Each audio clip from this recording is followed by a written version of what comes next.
दोस्तों, आज मैं आपके सामने एक ऐसी कहानी लाया हूं जिससे आप किसी के भी मन की बात को 1 मिनट में समझना सीख जाएंगे। किसी के भी मन की बात को जानने के 3 तरीके होते हैं, लेकिन इन तीनों तरीकों को समझना बहुत जरूरी है।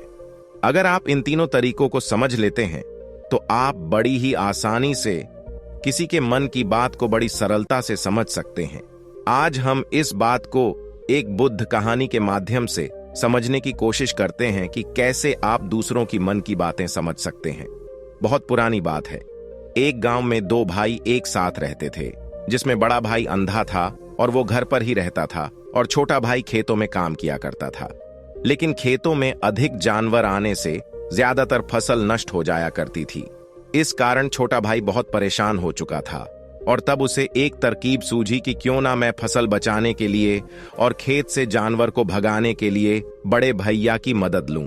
वैसे तो बड़े भैया अंधे हैं, लेकिन बस वो खेत में बैठे रहेंगे और जानवर के आने की आहट सुनकर वो उन्हें जोर से चिल्लाकर भगा सकते हैं और इससे हमारी फसल बच सकती है। इसलिए मैं उनसे बात करके उन्हें खेत में बैठने की सलाह देता हूं।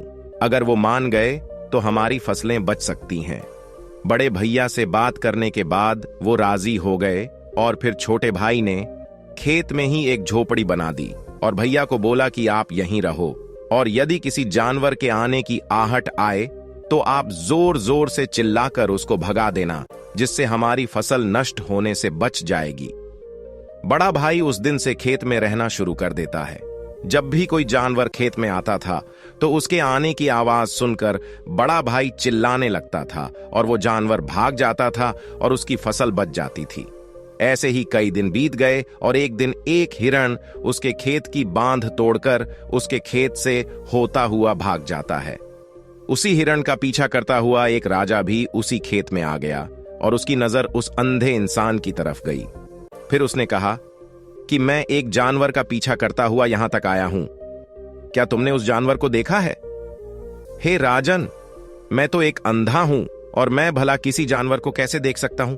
मगर हां, मैं इतना जरूर बता सकता हूं कि एक जानवर अभी अभी मेरे खेत से होता हुआ भागा है और वो आपके लायक बिल्कुल नहीं है। आप अपना समय व्यर्थ ही उसके पीछे नष्ट कर रहे हैं। ये बात सुनकर राजा बहुत ही अचरज में पड़ गया और ये सोचने लगा कि ये इंसान तो अंधा है। फिर इसको कैसे पता कि जिस हिरण को मैं खोज रहा हूं वो मेरे लायक है ही नहीं? ये एक अंधा व्यक्ति मुझे कैसे बता सकता है? राजा उस अंधे व्यक्ति के पास गया और बड़ी विनम्रता से बोला कि कहीं तुम मुझसे झूठ तो नहीं बोल रहे हो? एक तरफ तुम ये कहते हो कि तुम अंधे हो और दूसरी तरफ तुम ये भी कह रहे हो कि जो भागा है वो जानवर मेरे लायक नहीं है। तुम्हें कैसे पता कि वो जानवर मेरे लायक बिल्कुल नहीं है? यह सुनकर उस अंधे व्यक्ति ने कहा, हे राजन, आप जिसे हिरण समझकर शिकार करना चाहते हैं वो असल में एक हिरनी है और गर्भवती है। मैंने किसी राजा को किसी गर्भवती का शिकार करते हुए आज तक नहीं सुना और इसलिए मैंने कहा कि आप अपना समय व्यर्थ ही उस जानवर के पीछे नष्ट कर रहे हैं। यह सुनकर राजा और भी अचरज में पड़ गया और सोचने लगा कि आखिर ये अंधा इंसान कैसे ये जान सकता है कि वो हिरनी है और गर्भवती है। कुछ देर सोच विचार करने के बाद राजा ने अपने सेनापति को कहा कि सेनापति जी, मुझे वो हिरनी चाहिए और जिंदा चाहिए, जल्द से जल्द, क्योंकि मुझे ये जानना है कि ये अंधा व्यक्ति इतने विश्वास के साथ कैसे कह सकता है कि वो हिरनी है और गर्भवती भी है। मुझे इस बात की पुष्टि करनी है। सेनापति राजा से आदेश लेकर उस हिरनी को ढूंढने निकल जाता है और फिर कुछ समय बाद वापस आता है और राजा से कहता है कि राजन, यह अंधा व्यक्ति बिल्कुल ही सही कह रहा था कि वो हिरनी है और गर्भवती भी है। यह सुनकर राजा बेहद अचरज में पड़ जाता है और सोचने लगता है कि आखिर इस अंधे इंसान को यह कैसे पता था कि वो हिरनी है और गर्भवती है। काफी देर सोच विचार करने के बाद जब उस राजा से नहीं रहा गया तो वो उस अंधे व्यक्ति के पास गया और बोला कि देखो, मुझे नहीं पता कि तुम अंधे हो या नहीं हो, लेकिन मैं तुमसे कुछ पूछना चाहता हूं। क्या तुम मेरे सवाल का सही सही जवाब दोगे? यह सुनकर वो अंधा व्यक्ति बोला कि हे राजन, आपको जो पूछना है पूछिए, मैं आपके प्रश्न का बिल्कुल सही जवाब दूंगा। राजा ने कहा कि एक तरफ तुम कहते हो कि तुम अंधे हो और दूसरी तरफ तुमने बिना देखे ये बता दिया कि वो जानवर हिरनी है, और तो और वो गर्भवती भी है। एक अंधे व्यक्ति के लिए ये बताना बिल्कुल असंभव प्रतीत होता है। तुम्हारे खेत में तो और भी जानवर आते होंगे, गुजरते होंगे, फिर तुमने ये कैसे अंदाजा लगाया? ये बात सुनकर वो अंधा व्यक्ति बोलता है कि हे राजन, आप जिस हिरनी का पीछा कर रहे थे, वही हिरनी जब मेरे खेत में आई तो उसकी रफ्तार और उसके भागने की आहट से मुझे ये एहसास हो चुका था कि ये एक हिरनी है। हे राजन, मेरे खेत की जो बांध है वो बहुत छोटी है और किसी भी हिरण के लिए उसे लांग कर जाना बहुत आसान है। वो हिरनी इस बांध को तोड़कर भागी है। अगर वो इस बांध को लांग कर जाने का प्रयास करती तो वो उसके बच्चे के लिए खतरा होता, और इसी बात से मैंने ये पता लगा लिया कि वो हिरनी गर्भवती है। इस कारण वो बांध को बजाय लांघने के तोड़कर भाग गई। ये सुनकर राजा के मन में एक और सवाल उठा और उसने पूछा कि तुम्हें ये कैसे पता चला कि वो हिरनी ही है, और भी तो कोई जानवर आ सकती है?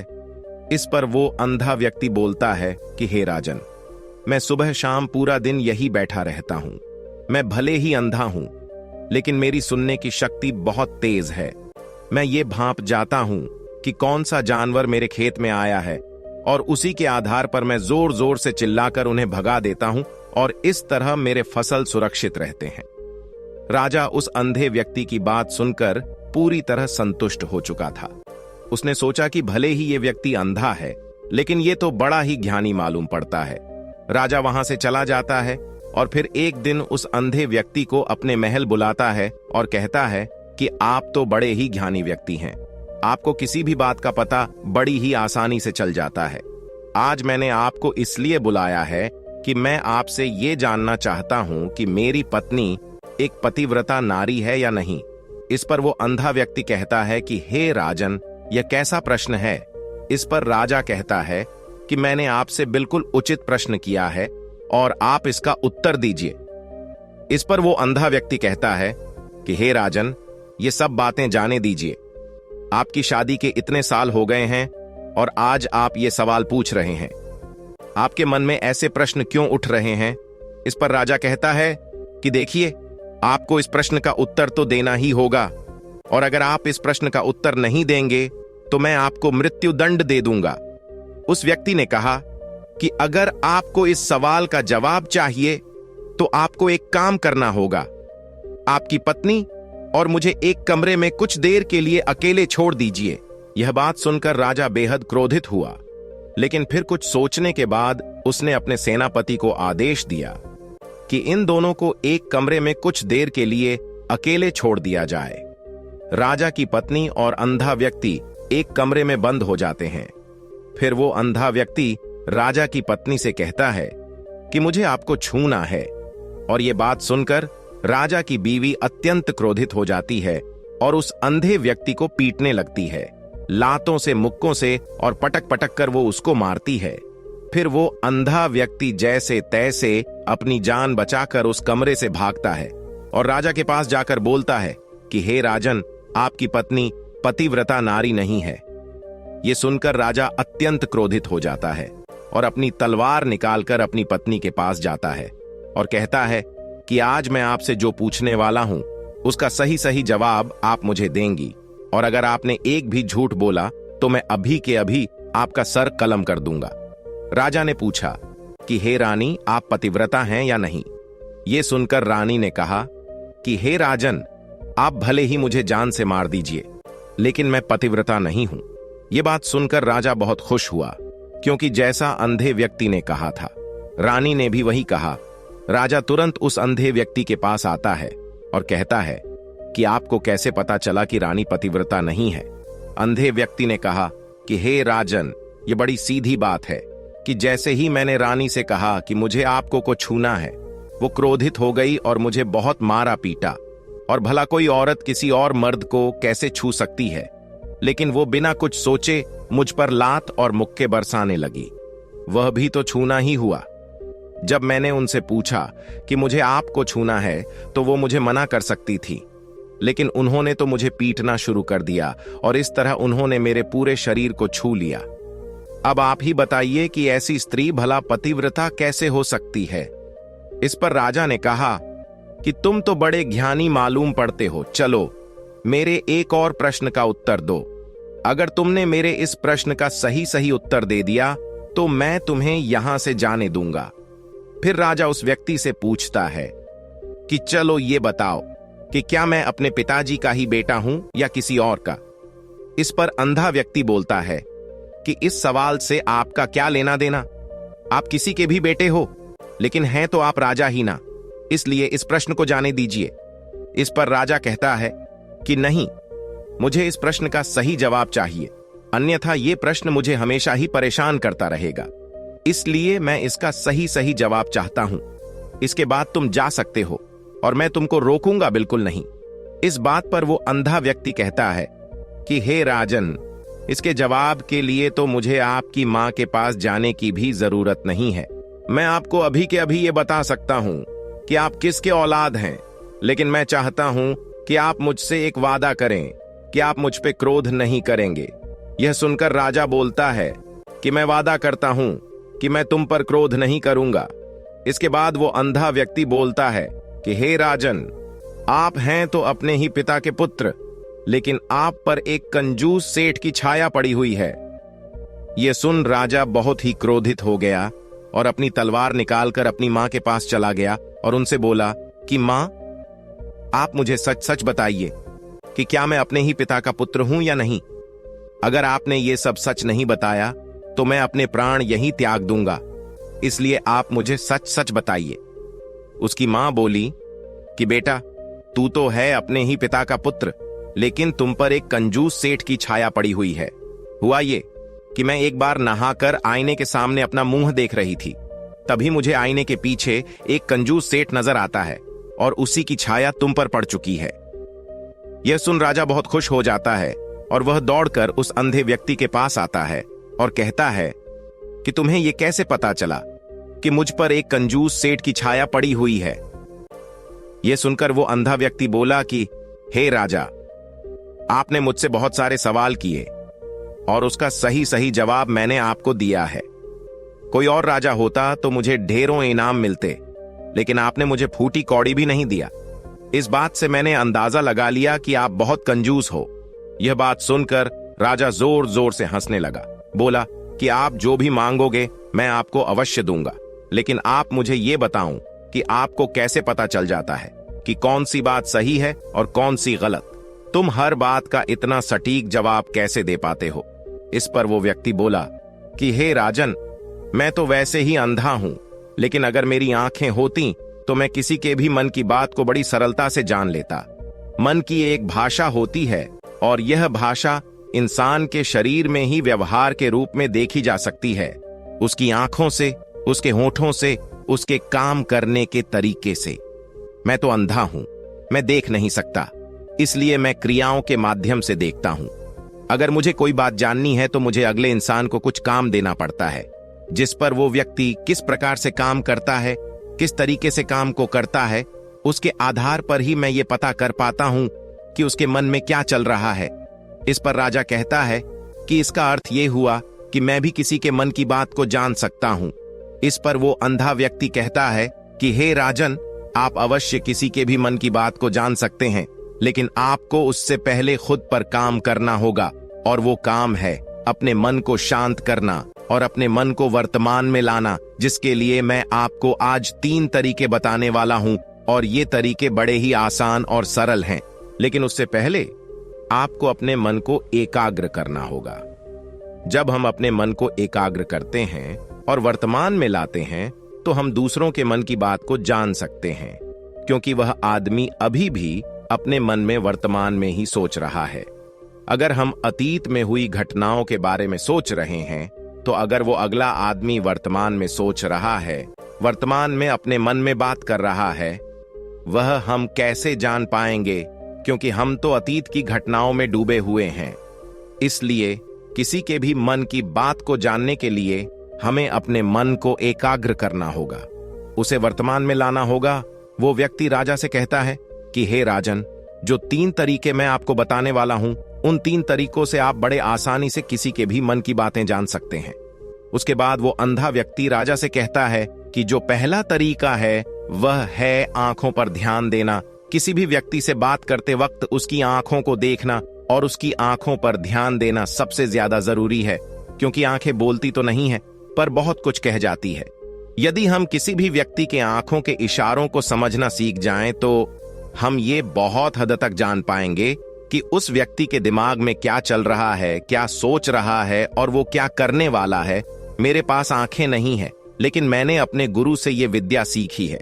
बहुत साल पहले मेरी आंखें थीं और मैं लोगों के मन की बातें उनकी आंखों से ही जान लेता था।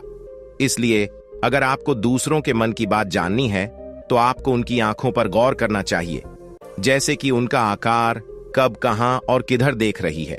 बात करते समय वो किधर देख रहा है, कभी ऊपर, कभी नीचे, कभी आसपास। उनकी आंखें खुश नजर आ रही है या निराश नजर आती है। जैसे किसी चोर की आंखें जब हम देखते हैं तो हमें पता चलता है कि सामने वाले ने कोई गलती की है।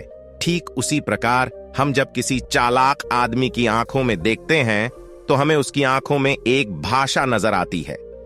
उसे समझने का एक बहुत ही सीधा और आसान तरीका होता है। यदि आपको यह पता लगाना है कि सामने वाला व्यक्ति आपसे झूठ कह रहा है या सच, तो आपको उसकी आंखों पर ध्यान देने की आवश्यकता है। अगर आपसे बात करते समय वो व्यक्ति अपनी आंखें यहां वहां घुमा रहा है, ऊपर नीचे दाएं बाएं देख रहा है, तो इसका अर्थ यह हुआ कि वह उस बात से निकलने का कोई रास्ता ढूंढ रहा है। अगर सामने वाला व्यक्ति आपसे कुछ झूठ कह रहा है तो वह आपसे नजर नहीं मिलाएगा। वो यहां वहां देखेगा, इधर उधर देखेगा, लेकिन आपकी आंखों में आंखें डालकर बात नहीं करेगा, क्योंकि उसको डर है कि अगर उसने आपकी आंखों में आंखें डालकर बात की तो उसका झूठ पकड़ा जाएगा। और इसी प्रकार और भी भाषाएं होती हैं। जैसे आप लोगों की आंखों में आंखें डालकर देखना शुरू कर देंगे कि उसके हाव भाव क्या हैं, ठीक उसी प्रकार चेहरे के भी हाव भाव होते हैं, जिससे हम मन की बातें बड़ी आसानी से समझ सकते हैं और इन्हें भी समझना बहुत जरूरी है। कभी कभी कोई व्यक्ति अपने चेहरे से, जैसे कि आंख, होंठ और बहुत से अलग अलग व्यवहार करता है। यदि आप लोगों के चेहरे पर गौर करेंगे तो आप आसानी से समझ पाएंगे कि वह व्यक्ति निराश है। जब व्यक्ति बहुत उदास है या फिर वो बहुत खुश है या फिर उसे कोई बड़ा दुख है, वो अपने अंदर क्या महसूस कर रहा है, ये सारी बातें हम उसके चेहरे के हाव भाव से पता कर सकते हैं। फिर चाहे इंसान जुबान से कुछ बोले या ना बोले, लेकिन आप उसके चेहरे से सब कुछ पता कर सकते हैं।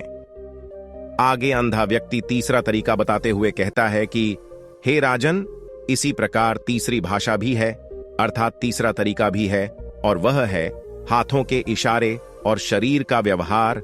मन की बात समझाने के लिए हमें हाथ के इशारे और शारीरिक व्यवहार को समझना बहुत जरूरी है। कोई भी व्यक्ति जब बात करता है तो आपने देखा होगा कि वो अपने हाथों को घुमाता रहता है या हिलाता रहता है या फिर इशारा करता रहता है। बातों के साथ साथ अपने शरीर का जो व्यवहार है, अर्थात बॉडी लैंग्वेज, उसका भी पूरा उपयोग करता है। इससे यह पता चल पाता है कि वह व्यक्ति हमारी बातों पर कितना ध्यान दे रहा है और उसके मन में क्या चल रहा है। शरीर के व्यवहार को देखने के लिए उसके हाथ मटकाने, शरीर मटकाने और चेहरे पर बार बार हाथ लाने, हाथों का एक दूसरे से मसलना, ऐसी बहुत सी क्रियाएं होती हैं और उस पर हमें ध्यान देना अति आवश्यक है। मन की बात समझने के लिए हमें शरीर के व्यवहार को भी समझना होता है। अगर हम इन 3 तरीकों को ध्यान देकर अच्छे से समझ लें तो हम किसी भी व्यक्ति के मन की बातें बड़ी सरलता और सहजता से जान सकते हैं। इसीलिए यदि आपको किसी के मन की बात जाननी है तो आपको उसकी आंखों में, उसके चेहरे पर, शरीर के हाव भाव को और उसके हाथों को ध्यानपूर्वक देखना और समझना होगा, जिससे आप ये समझ पाएंगे कि आखिरकार उसके मन में क्या चल रहा है और वह क्या सोच रहा है। लेकिन उससे पहले आपको अपने मन को एकाग्र करना होगा, शांत करना होगा और अपने मन को वर्तमान में लाना होगा। तभी आप उस व्यक्ति की सभी क्रियाओं पर ध्यान दे पाएंगे, उन्हें समझ पाएंगे।